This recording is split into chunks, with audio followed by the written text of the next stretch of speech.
The rain hadn't stopped in 3 days, and now it came down on the Salvato estate like the sky was trying to wash the place clean of what happened inside it. Faith Callahan sat in the back of a black Escalade she had not agreed to enter, watching wrought-iron gates swallow the car whole. Her hands were folded around a single canvas bag, everything she owned that mattered, which was almost nothing. A photograph of her late mother, a paperback with a cracked spine, 2 changes of clothes, 26 years of a life, reduced to something she could carry in one hand. Her father had not looked at her when he said it. Dominic Salvato is taking you until the debt's cleared. Don't make it worse than it has to be.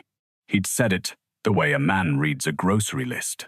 Then he'd gone back to the television, and 2 men in dark coats had walked her out into the rain, and that had been the sum total of Ronan Callahan's goodbye to his only daughter. The car stopped. A gloved hand waited at the door. Faith stepped out into a courtyard of pale stone and iron lanterns, the mansion rising black against a blacker sky. She had spent the whole drive building the man in her mind, a monster. That was what people said about Dominic Salvato when they said his name at all, which was rarely and always quietly. The boss, the one the police wouldn't touch and the city wouldn't cross. She had imagined cruelty. She had prepared herself to be used and discarded. She had promised herself she would not cry in front of him. She was already failing at that. The great doors opened before she reached them. The foyer beyond was enormous and cold, a cathedral of marble and shadow, a dark chandelier hanging overhead like something waiting to fall, and at the center of it stood a man. He was taller than she'd imagined, and stiller. Charcoal suit, no tie, collar open. A face that might have been carved, rather than born sharp jaw, a thin white scar tracing one cheekbone, eyes the color of wet slate. He did not smile. He did not move. He simply watched her cross the threshold, dripping and shaking, clutching her pitiful little bag against her chest like a shield. She stopped a few feet inside and bowed her head. Because that was what you did. Because she'd been taught her whole life to make herself smaller, and never more so than now, delivered to the most dangerous man in the city, like a parcel to settle her father's debts. The canvas bag looked obscene there, frayed at the seams, one strap held with a safety pin, sitting against all that cold marble and gold like a stain. She was aware of it the way you're aware of a wound. Everything in this room was worth more than her life had ever been valued at, and she had been priced, and paid, and delivered. Her voice cracked. I'll do whatever you need. I won't be any trouble. She didn't know how to finish. Please don't hurt me felt too pathetic to say out loud. For a long moment, Dominic Salvato said nothing. Then she heard him move slow, deliberate steps across the marble, and every muscle in her body locked. She squeezed her eyes shut.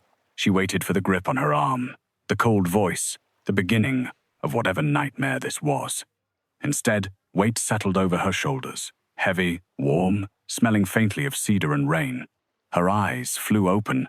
He had taken off his own coat and draped it around her trembling frame, and now he stood close enough that she had to tilt her head to see his face, and his slate-gray eyes were not looking at her the way she'd braced for. They were furious, but not at her. Who told you, he said, low and even and terrible, that you were trouble? She couldn't answer.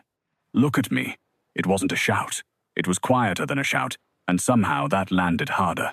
You walked in here soaked to the bone, apologizing, like you did something wrong. You didn't. Someone spent a long time teaching you to flinch. A muscle moved in his jaw. I'm going to find out who. Faith stared up at him, the coat swallowing her, and felt the first thing crack open in her chest that she had no name for. Fear, still. But underneath it, something she had not felt in so long, she barely recognized it. Being seen. They gave her a room, not a cell, not a locked closet or a basement cot, which a small, resigned part of her had expected.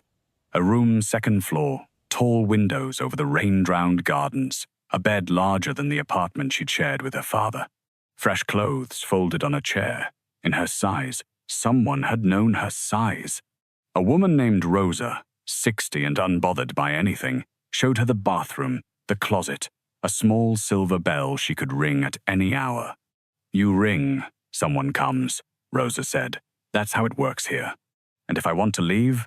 Rosa gave her a long, unreadable look. You ask him, but I've worked in this house 11 years, and I've never once seen him keep something that wanted to go." She paused at the door. "That's not the same as him being safe. You understand the difference?" Faith didn't. Not yet. She set the canvas bag on the enormous bed and did not unpack it. She wasn't going to be here long enough. She wasn't going to let herself believe in a single soft thing in this house, because she had learned, expensively, what believing cost. The bag stayed packed, one safety-pinned strap trailing across silk sheets, a small frayed argument against everything around it. That night, she lay awake, listening to the rain, turning the impossible day over and over. She had been sold. She kept returning to that word because it was the only honest one. And the man who was supposed to be collecting on the debt had put his coat on her shoulders and asked who taught her to flinch. She fell asleep without meaning to. For the first time in years, no one shouted her awake. He didn't touch her. That was the thing she couldn't make sense of. Dominic Salvato ran an empire out of the East Wing. Faith understood almost none of it, only that men came and went at all hours, that the phones never stopped, that a stillness came over the whole house when his voice rose, which was almost never. He was, she gathered, exactly what the city whispered. Ruthless, untouchable, a man who had built something out of blood and held it with iron patience. And he took his coffee across from her every morning. It started by accident. She came down early, unable to sleep, and found him in the sunroom with black coffee and a newspaper. He gestured at the chair across from him without a word. She sat. Rosa brought her tea. They didn't speak. But the next morning he was there again, and the chair across from him was somehow already meant for her. There was a detail she noticed slowly, the way you notice something your mind isn't ready to name. He was always freshly showered. Not in a vain way. His hair would be damp at the temples, and there'd be the clean smell of cedar soap, even at hours when she knew from the cars in the courtyard, the low voices, the way certain men would not meet her eyes in the hall, that he had been up all night doing things she did not want to imagine. One morning she came down earlier than usual and passed the door of the East Wing as it opened, and for half a second she saw him the way the world saw him, sleeves rolled, something dark across his knuckles, his face carved into something that made her stomach drop. A monster mid-work. He saw her. His face changed. And 20 minutes later, he was across from her at the breakfast table, damp-haired and cedar-clean, the dark thing scrubbed from his hands, as if he could not bear to bring any of it near her. He never mentioned it. Neither did she. But she understood, from that morning on, that the gentleness was not an absence of the monster. It was a door he closed, deliberately, every single day, so she would never have to smell what was on the other side of it. The mornings began to have a shape. "You're on the same book," he said one morning, on the 4th or 5th of them. He'd noticed the cracked paperback, the same one, riding in her cardigan pocket. I read it slow, on purpose. She turned her teacup a quarter turn on the saucer. "It's the only one I brought. When it's done, it's done." Something in his face shifted, very slightly. "What's it about?" She almost deflected the reflex of a lifetime. "Nothing. It's silly. You wouldn't care." But he was looking at her the way no one ever had, like the answer was going to matter to how the rest of his day went. "A lighthouse keeper," she said, "on an island where no ships come anymore. Everyone's told him to leave, there's nothing to keep the light for. But he stays. He keeps it lit anyway." She looked down. "My mother read it to me. I think it's a sad book, but she always read it like it was a hopeful one. I've never figured out which of them was right." Dominic was quiet for a moment. "He keeps a light for ships that aren't coming," he said. "That's not sad. That's a man who decided what he is and won't be talked out of it by an empty sea." Faith looked up at him. "That's exactly how she read it," she said softly. He didn't answer, but the next morning, when she came down, there was a second book beside her teacup, an old hardcover, worn at the corners, a novel about a man who runs a hotel he can never leave. "You read slow," the note beside it said, in a hard, slanting hand. "This one's longer. Take your time." She read the note 4 times. She was not naive about what he was, but no one had ever tried to make her book last longer instead of shorter. No one had ever handed her more time and called it a gift. "Your father," he said, on the 6th morning, and the temperature in the room dropped. "Tell me about the debt." Faith's fingers tightened on her cup. "He gambles, always has. It got worse after my mother died. I tried to manage it 2 jobs, paid what I could, but he'd just lose it again. This time it was too much. And you were the one he owed. So, she lifted one shoulder. Here I am. Dominic set down his coffee. Is that what he told you? He said. That he owed me? Something in how he said it made her look up. Didn't he? For a moment, just a moment, something moved behind his eyes that she couldn't read. Then the shutters came down, that perfect stillness, and he rose from the table. Finish your tea, he said, and was gone. She sat there a long time after, turning the cup, feeling the shape of a question she didn't yet know how to ask. The first crack came on a Thursday, in the rain, in the city. He let her out. That surprised her more than anything. She asked, carefully, to visit the shelter where she used to volunteer, and expected refusal. Instead, he assigned 2 men and a car, and told her to be back by dark. Small freedoms, offered without ceremony. She was beginning to understand how he said things he would never say out loud. She spent the afternoon at the shelter, and it was there, in the narrow back office, that her phone buzzed with a number she knew. Her father. She almost didn't answer. She wished, later, that she hadn't. Faithy. That voice warmer than she'd heard it in years, roughened with what sounded, almost, like worry. Thank God. I've been sick about you, sweetheart. Are you all right? That man hasn't hurt you, has he? Tell me the truth. Faith's throat closed, because for one traitorous second, it worked. For 1 second, she was 8 years old again, wanting so badly to believe he was the father who'd read her the Lighthouse book, that she almost said, I'm fine, Daddy, don't worry. I'm all right, she said carefully. I don't sleep, thinking about it, he went on, and there was a catch in his voice that she'd have sworn was real. My little girl in that man's house. I made a terrible mistake, Faithy. I know I did. Let me make it right. Let me get you out of there. How? It's small. It's nothing. I need you to be my eyes a little, okay? So I know what I'm dealing with. Who comes to see him? Names you hear. Where he goes. Who he trusts. You've always been my smart girl. You notice everything. The warmth never wavered. You tell me those little things, and I'll get you somewhere safe. There's people who want to help you. Good people. You don't want to be that monster's kept girl forever, do you? I'm your father. Let me protect you. And here was what Victor Lasco had understood and used. The cruelty that wears the face of love is the sharpest kind. Faith did not know she was a weapon. Her father had been feeding her handler crumbs for weeks already, a name she'd mentioned in passing, a car she'd seen, the layout of the estate she'd described, without thinking during a call she believed was just a father who, finally, cared. She thought she was talking to her family. She thought the small things she noticed were nothing. I have to go, she whispered, and hung up. She sat in the little back office with her heart pounding, and felt sick not because she was going to do it, but because some cold, clear part of her had finally heard the seam in his voice. Let me protect you.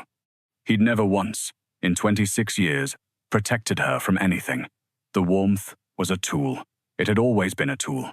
And the worst part, the part that made her press her knuckles to her mouth to keep from making a sound, was realizing how many of those how's it going over there calls she'd already answered. How much she'd already told him, believing it was love. She didn't sleep that night either, for a different reason. She found the napkin 2 days later. She hadn't been looking for anything. Dominic had left a folder on the sunroom table, nothing dramatic, just papers he'd been reading over coffee, and when he was called away by one of his men, she'd gone to move it off the linen so Rosa could clear the breakfast things. It slipped. Papers fanned across the floor, and she knelt to gather them, apologizing to the empty room out of habit, and that was when she saw it. A cocktail napkin, soft with handling, tucked between 2 pages like something a man returns to. There was handwriting on it. She recognized it before she understood it. Her father's hard, slanting scrawl, the same hand as 100 IOUs, 100 notes left on the counter. Gone out. Back later. Don't wait up. It said her name, Callahan Girl, and beside it, a number, 40K. And beneath that, in a different hand, a hard, precise slant she also knew, because she'd read it 4 times 2 mornings ago beside a borrowed book, a single word. No. Faith knelt on the sunroom floor with the napkin in both hands and felt the room tilt around her. She didn't understand it yet, but she understood enough to know it was the seam. The place where the story she'd been told came apart. She was still on the floor when Dominic came back. He stopped in the doorway. He saw the napkin in her hands, and something crossed his face that she had never seen there, not anger, not the cold stillness, something closer to grief. The look of a man, watching a door he'd nailed shut come open on its own. "Faith," he said carefully, "put that down. There's a price on it."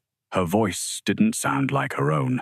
"There's my name and a price, and it's your handwriting underneath, and it says no." She looked up at him. "What is this? What did you say no to? You need to sit down. What did you say no to?" For a long moment he didn't move. Then he came into the room and crouched in front of her, the way he had that first night, bringing his eyes level with hers, and she watched him decide visibly, painfully, to stop protecting her from the truth. "Your father never owed me a cent," he said quietly. "There was no debt. I built it." The floor seemed to drop. "3 weeks before you came here, one of my men brought me that. Your father had written it, your name, and what he was asking for you. He was in debt to men far worse than me, and he'd found a way to make it all disappear." Dominic's jaw was tight. "He was going to sell you, not to me, to a man named Victor Lasco. To the operation Lasco runs out of the harbor women in shipping containers that don't come back. The number is what your father priced you at. The no is mine. It's what I wrote when they brought it to me and asked if I wanted to bid." Faith couldn't breathe. "I couldn't just take you," he went on, relentless now, because she was owed all of it. "If I'd grabbed you, Lasco would have moved you somewhere I couldn't reach, faster. So I did the only thing that would work. I bought your father's markers, inflated them into a debt that looked real, and offered him a way out, hand you to Salvato instead, and everything's clean. To a coward like him, it was the same deal, except it didn't involve Lasco coming to his door." His voice went rough. "He took it in under a minute, Faith. He didn't ask what I wanted with you. He didn't ask anything. He just signed you over and went back to his television." She was shaking now. The napkin trembled in her hands. "You let me think you bought me," she whispered. "You let me walk in here thinking I was a payment, thinking you were the monster. Because if I'd told you the truth that first night, you'd have run." He held her gaze without flinching, "and you'd have run straight into them. Letting you hate this house was the only way I knew to keep you breathing in it." Something broke, very slightly, in his careful voice. "I took your choice away. I'm not going to pretend I didn't, but I would do it again. I would do it 100 times again, and I would let you hate me for every one of them before I let you go into that harbor." Faith looked down at the napkin, at her name, at the price, at the single hard word that had stood, for 3 weeks, between her and a fate she'd never even known was reaching for her. "Who found this?" she said. "Who brought it to you? Does it matter? It matters that a man I've never met looked at a napkin with my name and a number on it and decided I was worth a no." Her voice cracked in half. "Nobody's ever decided that. Not once. Not in my whole life." Dominic reached out slow, letting her see it coming, and closed his scarred hand over both of hers, over the napkin, over her name and her price. "Then let me be the first," he said, "and the last." She didn't leave. She couldn't have, even if she'd wanted to, because 2 nights later, the second half of the truth arrived, and it came in the form of a phone lighting up on Dominic's desk with a single name on the screen. Lasco. He took the call in the hall with the door shut. When he came back, his face had changed, the tenderness gone. The boss returned, iron all the way down. "There's more," he said, "and you're going to want to sit for it." She sat. "Your father doesn't owe Lasco money," Dominic said. "Your father works for him, has for years. Victor Lasco is my oldest enemy, and your father is one of his people." He watched her face come apart and did not slow. "The gambling, the debt cover. You weren't sold to me by accident, Faith. You were placed.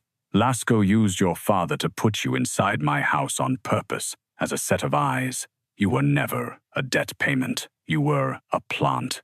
And the cruelest part is they never told you because you're a better spy when you don't know you're spying." Every warm word her father had ever spoken reorganized itself, in her mind, into something monstrous. "I don't sleep thinking about you. Let me protect you. All of it a tool, all of it aimed."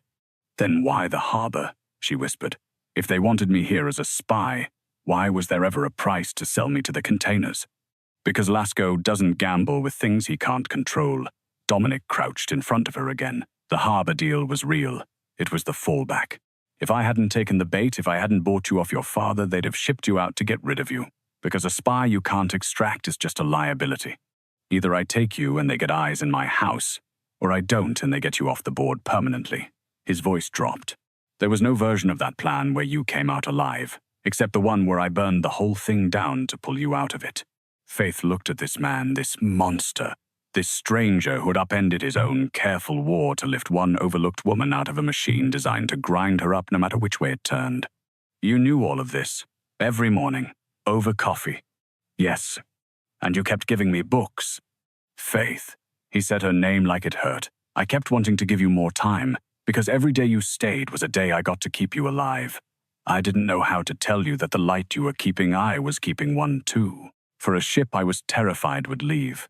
Victor Lasco did not send a message. He came himself. That was the thing Dominic had underestimated, not Lasco's cruelty, but his pride. A man does not spend years planting an asset in his enemy's house and then let it end over the phone.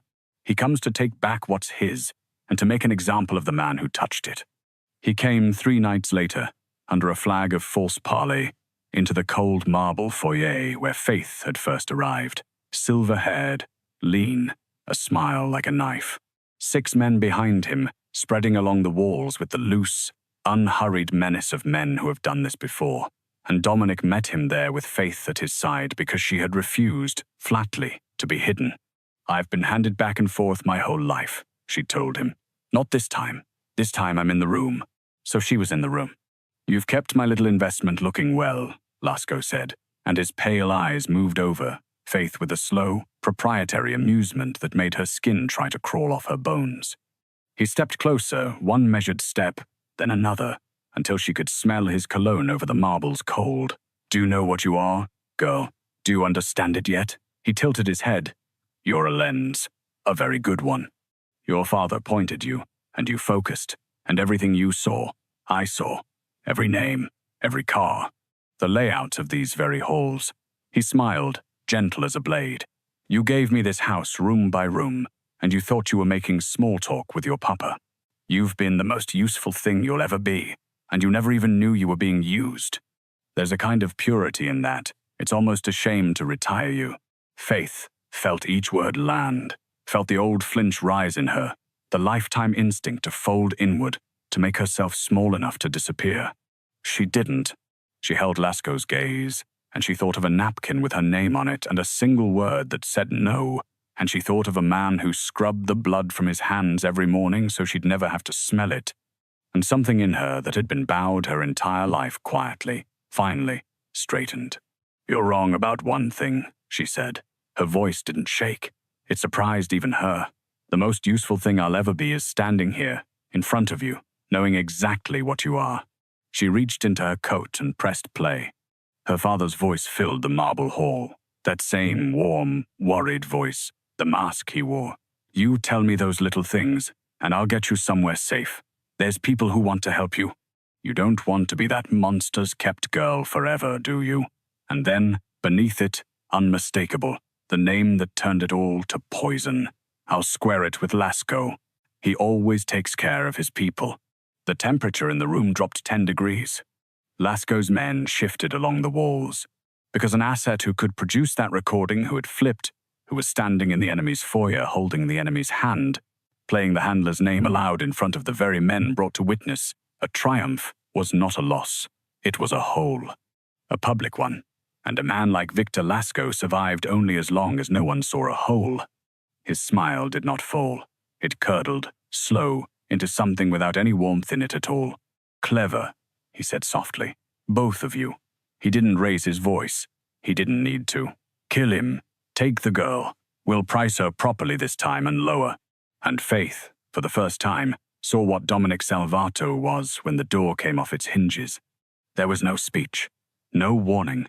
The nearest of Lasco's men was already reaching under his coat, and then the foyer detonated into chaos. The first crack of sound punched the air out of Faith's lungs. So loud and so close it wasn't a noise so much as a blow, and then there were more, overlapping, and she couldn't tell how many, or from where. The marble threw the sound back at itself until the whole room seemed to be firing. Someone shouted. Glass came down somewhere in a bright, terrible rain. 2 of Dominic's men came through the east doors low and fast, and through all of it, through every second of it, Dominic never once let go of her. He drove her behind him with one arm, his whole body between her and the room, a wall of him absorbing the world so it could not reach her. And with the other hand, he did the thing he had spent every single morning scrubbing away. She saw it now, from inches away, undeniable. The gentleman was gone. What stood in his place moved with a cold, economical certainty that had nothing human left in its face, no rage, no fear, just the absolute finality of a man clearing a threat from around the thing he loved. The copper smell she'd only ever caught faintly on his skin now filled the room, thick and real, and she understood that this was the other side of the door. This was what he closed away every dawn so he could hand her a book instead. It was over faster than it seemed possible, and slower than her heart could bear. When the last echo died, the foyer was a ruin, and Victor Lasco was on his knees on the marble, disarmed, bleeding, his men down around him. He lunged for a pistol on the floor. Dominic reached him first. Faith watched. She made herself watch. She watched the most feared man in the city end her enemy with that same terrible economy, no cruelty in it, no relish, only the closing of a wound that had been open her whole life. It was not clean. It was not somewhere she couldn't see. It was the truth of him, the entire truth, the thing behind the closed door, and he did it in front of her, deliberately, because he would not let her love a lie. Then it was still. Rain hammered the great doors. Smoke hung in the cold air. Dominic turned. His sleeves were dark. There was blood on his jaw that wasn't his. And he looked at her the way a man looks when he's certain he's just lost. The only good thing he ever had braced for her to scream, to run, to finally see the monster and flee it. Faith was shaking. Her ears rang. She looked at the wreckage, and then at him, at the blood, and the stillness, and the terrible tenderness that had never once, not for a single second, been turned on her. And she stepped over the threshold of everything she'd been raised to be. She walked to him, through the ruin, across the marble where she'd once bowed her head. She reached up and put her hand against his blood-streaked jaw, and she did not flinch. "There you are," she whispered. Dominic Salvato closed his eyes and shuddered, as if those 3 words had done what no bullet ever could. Her father was not in the foyer that night, but Dominic did not let it end unfinished. 3 days later, he set a phone on the breakfast table in front of her damp-haired, cedar clean, the room scrubbed of everything that had happened, the morning restored as if by force of will. On the screen was a photograph. Ronan Callahan, grey-faced, in the back of a car she didn't recognize, flanked by men she didn't know. "I want you to hear it from me," Dominic said, "so you never have to wonder." She waited. "He's alive. I didn't kill him." His voice was very even. Killing him would have been mercy, and I wasn't feeling merciful. He paused. With Lasco gone, Lasco's debts fall to whoever's left holding his paper, and some of those debts are owed to people even Lasco was afraid of. I made certain your father is holding all of it, every marker, every obligation. He signed away the house, the accounts, everything he ever chose over you. He is, as of this week, the most indebted man on this coast, to the last people on earth you'd ever want to owe. Faith stared at the photograph of the man who had sold her, who had wrapped it in the voice of love. "He'll never contact you again," Dominic said. "He can't. He's not permitted to. He's too watched to run, too broke to gamble, too useful to them as a warning to be allowed to disappear. He will spend the rest of his life inside the exact thing he tried to trade you for." Something flat and final came into his voice. "And if he ever tried to reach you, he knows what I am now." He heard it happen to the man he answered to. She was quiet for a long moment. She waited to feel triumph, and didn't. She waited to feel grief, and found only a strange, clean lightness like a splinter finally worked free of skin. "You could have just killed him," she said softly. "I could have, but you'd have carried that. A dead father is a wound that never closes." He looked at her, a man who lost everything he chose over his daughter, and has to live inside that loss every day he draws breath that's not a wound. "That's justice, and you don't have to carry it. He does."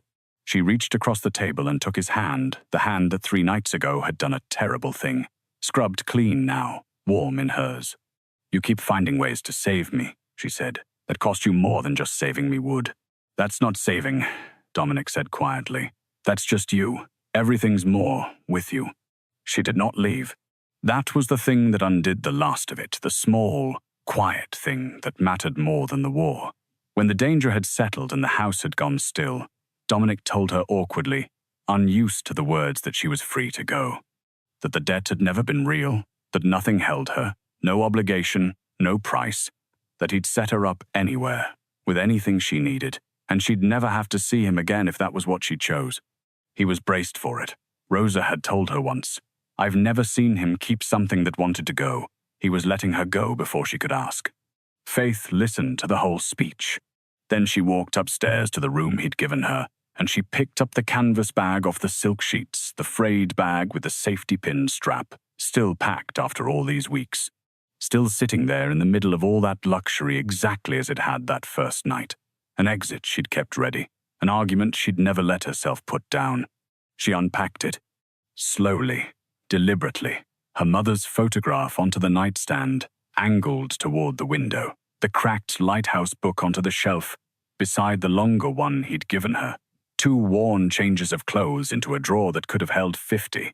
And when the bag was empty, when there was nothing left in it, nothing kept ready, no way out held in reserve, she folded it and set it in the very back of the closet, the way you put away something you are certain you will never need again. Then she went back down and found him where she'd left him, standing very still in the foyer, in the exact spot where he'd once draped his coat over a stranger's trembling shoulders. She took his hand. "You spent this whole time convinced you're a monster," she said, "and you spent this whole time washing the blood off your hands every morning so I'd never have to smell it. Handing me more time when everyone else in my life only ever tried to take it." She reached up and touched the scar on his cheekbone, and for once he didn't go still, didn't armor up, just let her. "I saw the whole of you. In that foyer, I saw all of it. And I'm still here." She held his gaze. "I'm not a debt. I'm not a spy. I'm not a lens or a payment or a piece of goods with a price on a napkin. I unpacked my bag, Dominic. I'm home. I'm choosing to be home, and I'm not going anywhere." The most feared man in the city closed his eyes and let his forehead drop against hers, and in the cold marble foyer where a frightened girl had once bowed her head expecting the worst, a woman who finally knew her own worth stood in the arms of the one man who had seen it from the start. He kissed her then, not the kiss of a man collecting a debt or claiming a possession, but of a man who had spent his whole life building walls and had just decided, deliberately, dangerously, to let exactly one person all the way inside. Outside, for the first time in days, the rain stopped. And somewhere in the quiet of that enormous house that had become, impossibly, a home, Faith Callahan cherished, chosen, seen, understood that the place she'd been sold into as a prison had turned out to be the only place she had ever truly been free.